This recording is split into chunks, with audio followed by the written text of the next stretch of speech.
Welcome to Peak Oil News for June 29th, 2022. The G7 group is meeting in Germany this week, and apparently French leader Macron broke the news to Biden that the United Arab Emirates has hit its production peak and will not be able to expand its output any further.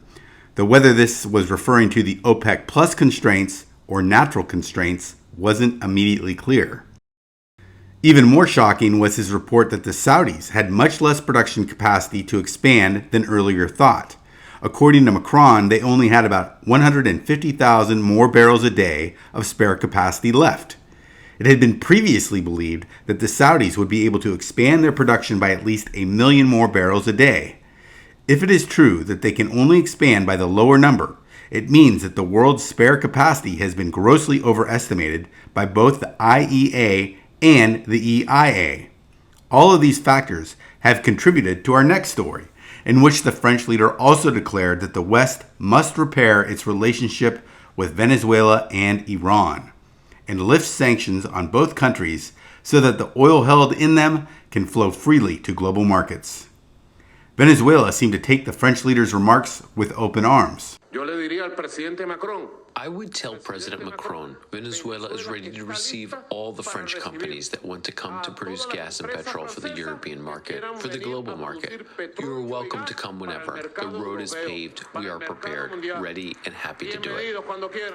However, Iran will likely be a much more complicated issue, as there are many different interests at play, including Israel's concern over a nuclear-capable Iran.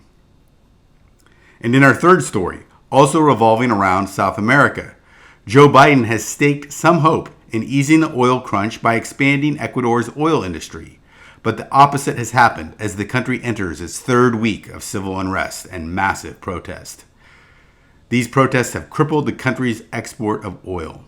The country had originally hoped to increase its production of oil to 580,000 barrels a day, up almost 22% from the 477,000 barrels a day that it produced in 2021.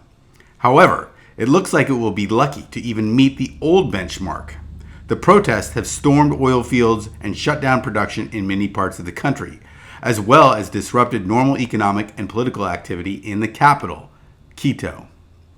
The protests have several grievances. The rising cost of gas, diesel, and food are a few, but also that there have been several large environmental emergencies because of faulty or poorly located oil pipelines. In 2020, the heavy crude pipeline ruptured and dumped over 16,000 barrels of oil, much of which went into the Coca River, disturbing fisheries and water sources for local indigenous tribes. This has helped general discontent towards oil policy in the country. The president of Ecuador, Guillermo Lasso, has put out a conciliatory hand to try and dampen the anger. I have decided to reduce the price of gasoline, extra and ethanol blended gasoline, by 10 cents per gallon, and also diesel by 10 cents per gallon. Ecuadorians who seek dialogue will find a government with an outstretched hand. Those who seek chaos, violence, and terrorism will find the full force of the law.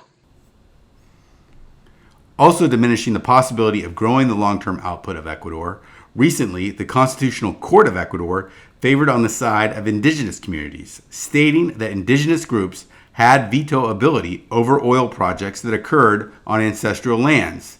These lands consist of 70% of the oil-rich area. And that's it for today, folks.